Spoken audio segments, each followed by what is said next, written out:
22 hours to digest this news. Tell us about how you're feeling right now. Yeah, obviously it's very exciting for the university and for our football program, and just honored to be able to represent the United Athletic Conference and everything that comes with that, and first opportunity to play in the playoffs in Division I history, or the era of being in Division I. So players are very excited about that opportunity and understand the magnitude of what they've been able to accomplish, and got great respect for a really good quality opponent. It's going to be a great game. Looks like two very evenly matched football teams. You may not have known much about Northern Arizona yesterday at noon. What have you learned about them since then? Well, I think if you just look at it on both sides of the ball, they're statistically top 25 teams in the country. So, got really good players on both sides of the football. Especially offensively, got a quarterback that has great command of what they do. Very multiple, like trade shifts, motions, unbalanced, empty. So you get multiple looks, and they're very well do a really good job executing. Got running back, good tight end. Wide receivers that run good routes, make plays. So, again, just, hadn't studied them as much on the offensive side of the football myself yet, but it's looks like it's going to be a great matchup. First ever FCS playoff game.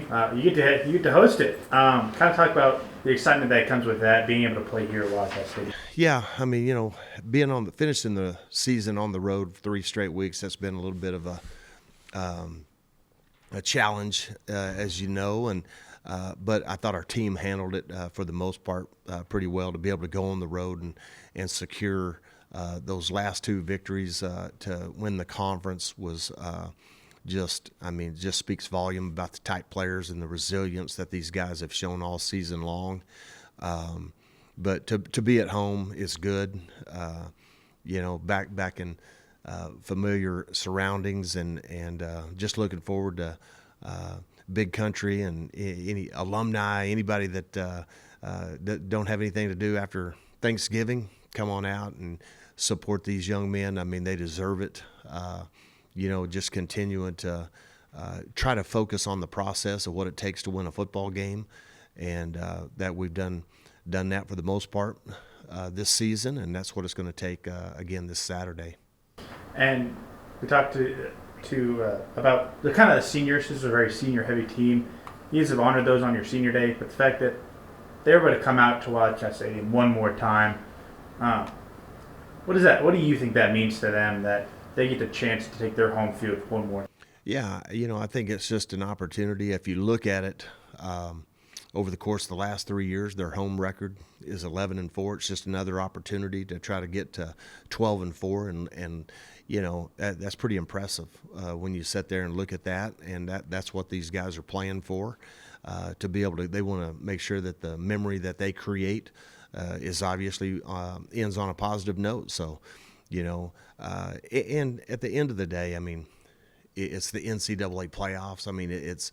It's win, and if not, it's over. So I think our kids understand the magnitude of that, and I know they're excited to play, and now it's just about her of make sure that we take care of don't skip steps this week, don't get caught up in the hoopla of everything that goes around with what's getting ready to transpire, and stay focused on the job at hand. And then, Northern Arizona, you might not be familiar with them necessarily because you don't play them, but you guys play a lot of similar opponents. They played Idaho, Northern Colorado. What does that bring any kind of advantage to being able to kind of see comparing those teams, or? I don't think so. I'm not a guy that compares scores. You play people at different times of the year. You play that doesn't really, to me. you can throw all that out the window. Really, to me, this is a new season. We just both finished the regular season, and now everyone's 0-0, and it's a new start for everyone. And as you've seen in March Madness or any other tournament-style play, that on any given day, anyone can beat anyone, and that's why you show up and you play the tournament, right? And that's really what this is, and it's an opportunity for our young men who have worked extremely hard to accomplish a goal, and now they're working on their third and final goal, and that was to make the NCAA playoffs and have the opportunity to go play for a national championship. And wrapping up the regular season, didn't end out how you probably had hoped with a loss. Does that kind of give you a little motivation of a bad taste in your mouth going into this, or? No, we don't spend time looking in the rearview mirror. I mean, obviously that was just there were strange circumstances surrounding that football game, in my opinion. I mean, it's just, it stuck right in the middle of making the NCAA playoffs, and right after a conference championship. I don't put a lot of stock in it, to be honest with you. At the end of the day, my hat's off to Colby and those guys. They played well, and it's at the end of the day, we have already moved on, and I'm not going to sit here and look backwards for sure. And I'm looking at the stats here. It's going to be a fun one because third down, you guys call it your money down. You're 13th and on offense. They're 8th on defense. So pretty good third down teams on that side of the ball. Kind of talk about the importance of that and how good that's going to be in this game. Yeah, we measure a lot of things. Red zone, third down is a big part of. That was one of the bright spots from Saturday. I mean, we held them 3 of 16 on third down, so I think we're continuing to stay above 60% of the time we get off the field on third down. That's huge, and it's going to be big again on Saturday. Offensively, you got to convert third downs, you got to extend drives, that's been part of our plan to win all year long, and will never change. It's always been a part of our plan to win, and but there's a lot of it's probably two very, very evenly matched football teams. I mean, it's going to boil down to who makes the fewest mistakes, play with passion, and do the things that it takes to win a football game. And just you get to be around the players in a way that nobody else does. What's the kind of vibe that you're getting off from your squad, emotion-wise, just kind of preparation-wise? Well, I mean, you're playing football on Thanksgiving and at the FCS level. You just made the tournament. You're coming off winning a conference championship for the first time in the history of the school. So I would assume the vibe's pretty good. I don't hang out with them, but I do coach them, and I don't see how you can't be excited, right? And it's about getting prepared to again go play another football game, and that's what we've been talking about since last January, and now here it is. And really, if you don't know the truth, we actually, with some of the guys, we've been talking about it since December the 2nd, 2023. So are we surprised to be at this particular point of our season? No. Are we excited? I can't help but think we are. What does it mean to you to be able to kind of, in your third year, like you said, it's the most important year, the fact you're able to bring all this success and have all these firsts in the year that you kind of highlighted, what does that mean to you as a coach? Well, yeah, to be able to bring people from various backgrounds and situations, and players we recruited out of high school and players that were here before I got here, and bring in young men through the portal, and to be able to set a common goal, work toward that goal and accomplish it is something that is very special. It's hard to do. I've said this a million times, when you're trying to get 120 plus people to become like-minded and care for one another, and put together sometimes your own selfish goals and dreams and aspirations to the side to do what's best for the team. To be able to create that type of environment, program, atmosphere, I don't like to use the word culture. I don't ever really refer to it as a culture, because to me, it's about people. Those X's and O's represent people. And when you can get people to love and care for one another and play for each other without everyone's selfish ambitions rearing their ugly head, then I just think that's when you accomplish what we have accomplished. I mean, you look at 10 different times we've had players recognized by the United Athletic Conference. 8 different people have been Player of the Week. So if I've ever been a part of a team that just truly exemplifies what that means to be a team, it's someone different every week, it seems like, that steps up, makes plays, and you know what? Everybody is pulling for them. It's exciting to be a part of that, and it's very rewarding is probably the best word that I can think of to describe it. It's why I do what I do. You mentioned getting to represent the UAC in this tournament. What does that say, and just what's behind that? Well, I think what you don't see a lot of people talking about it, but there's 3 teams from the United Athletic Conference in the tournament. There's a team that is, Southern Utah was more than deserving to be in the tournament. So you look at Central Arkansas, when we played them, they were ranked 5th in the country. So in other words, we beat 3 or 4 ranked teams in our own conference to be able to get to this point. It's the most challenging schedule in the history of ACU football when it comes to the in-conference play, with 4 or 5 teams ranked for the most of the season. And then you look at bringing in here, we bring Idaho and play that 27-24 against Idaho, and a play or two away from that being a different outcome. And then starting the season off with Texas Tech. I mean, it's been an extremely challenging schedule, and I'm excited what our kids were able to accomplish and what they've done. I mean, it's really it's been incredible, and they're not done yet.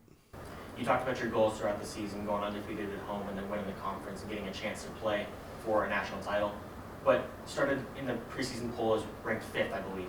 What does it say to be able to go through that and to now be hosting a playoff game? Yeah, I mean, we were picked 6th in our conference. And we went 7-1, the only team in the conference that only had one conference loss. And like you say, there was a lot of parity within that conference. I said this at the media days. I mean, anyone from the top of that conference to the bottom of that conference can win this conference, and I meant that. And I knew that I could see the look on Maverick's face when he saw our name up there at number 6. I mean, when you look at this group of seniors, just look at their conference record. We lost 1 game our first year here in the conference. We lost 1 game this season in conference. We lost 3 last year, one of those by 1 point. And so I think that, I could just see that look on Maverick's face, like, wow, what an opportunity to be able to go and earn people's respect. I mean, their conference record is 14 or 15-5 in 3 years. So when you get picked 6th, it kind of makes you look at things a little bit differently, and it just put a little bit of maybe inspiration inside of us. You mentioned Matt didn't play the second half. What's his status for Saturday? Yeah, I mean, fully expect him to play. So we'll just take it day by day and go from there. And then just looking at the opponent, what are your kind of keys to the game? Yeah, we hadn't got that far yet. We just, we watch every single game from the entire season, and then we, now we're in the process of, personnel groupings, field position. I mean, every single thing that you can absolutely look at, and on both sides of the ball, and key players, and what things that it's going to come up to. We'll spend the whole day doing that and finish up tomorrow morning, completing our plan on both sides of the ball and special teams. And I know this. It's going to be where you got to play your best football in all 3 phases of the game. I know that. We're not going to change who we are or what we do. I mean, we have great belief. We try to play a defense that complements a hurry-up, air raid offense, and try to be maybe a little bit more aggressive, But on the same hand, we're going to be who we are, and they study our opponent and try to put together the best game plan that we can. You mentioned guys buying into each other and wanting to root for each other. One of the biggest guys there is Will Schaefer. Comes in from a really tough situation everywhere else, and then buys in and has had a huge part in your defense. What can you say about it? Yeah, I can't say enough about him. I mean, we lost our 2 leading tacklers on our defense, one in fall camp and one in spring football. And then, so there was a lot of moving parts defensively from spring football all the way until this point of the season. And to bring Will in and to see how he has developed, and probably more important than that is just how the team has accepted him. I mean, you'd think he was one of those guys that's been here for 3 years. I mean, he obviously he has another year of eligibility next year, but what a tremendous player. He has a high football IQ, understands concepts and how people are trying to attack us, and has a great competitive spirit, and just love everything about who he is as a man and as a player. And he has definitely been an asset for us this season. And one more. All season, we talked about kind of the fans coming out. You already set records for attendance this season sometime. What kind of expectation do you have for the Wildcat fans coming out this Saturday? You know what? I really don't. I mean, I hope they come out. They're going to see a really exciting football game. I know that. But, we have just had nothing but great appreciation for all the people here in Big Country and the city of Abilene, and all of our former alumni and players and donors that have shown up this season. And I understand it. It's Thanksgiving weekend. I know everyone they have lives going on, and they're very busy, and we'll take anyone who wants to come watch exciting football, because there's going to be 2 really, really good football teams on the field on Saturday, and we want to give them their money's worth. Dave on Zoom, do you have any questions for Coach Patterson? Yeah, I got a couple. Coach, congratulations on the conference championship and getting into the FCS playoffs. What an accomplishment for your university. Thank you, Dave. I just kind of wanted to touch on your quarterback with Maverick. I know he's a transfer from Texas Tech and one of the best passers in the country. And kind of talk about his personality and kind of how he's evolved in your offense at this point, and getting to this point in the season. Yeah, I mean, Maverick's a typical West Texas kid. I mean, going to wear a lot of camo and take a lot of pictures of hunting and things like that. But Dad's former quarterback at the University of Texas, so he has the pedigree. He was recruited by Cliff Kingsbury at Texas Tech, and when I came over here, I'll never forget, I was literally somewhere here between Abilene and Anson when he called me, and we began to talk about him coming over here and helping lead this football program and trying to help us turn this thing around. And I just know that he it's just his perseverance, I think, is probably the biggest thing that sticks out to me. He was hurt his junior year in high school, didn't get to play a whole lot. Cliff recruited him to Texas Tech. He comes into Texas Tech. We redshirt him year 1, year 2, coming out of COVID. During fall camp, he has a Liz Frank injury. So I knew the arm talent that we were dealing with, but you just really hadn't gotten to see it. So when he came here, really, he's only played 3 years of meaningful football in college, and to watch what he has done in the development that he has made, a lot of it I attribute to Rick and teaching him to understand the system. And I think the best thing Rick did, he instilled confidence back into Maverick, and he's done just a great job of taking what the defense gives him. He's got a great name for a quarterback, too, on top of that. Yeah, I mean, you can't beat Maverick in West Texas. Right. I'm familiar with you in your days at Arizona State, so I was covering the Sun Devils at the time a little bit. So I know the defense, the mind that you have. Are you bringing a similar kind of philosophy to Abilene Christian as you kind of had in other jobs when you were in that defensive? You know what? Not really. I mean, we've kind of, we lost our defensive coordinator a year ago, and so I think really we just have tried to build it around the strengths of our players. So we have evolved throughout the year. The numbers don't really tell the whole story. I think when you, playing in an up-tempo offense, defense comes at you a lot faster, whether they're striking quick and scoring. Sometimes maybe not taking as much time off of the clock. But I do think that you have to play a defense that complements that style of offense. We're a rhythm offense, so we try to be a little bit maybe more aggressive at times and try to get the football back to them as fast as possible. I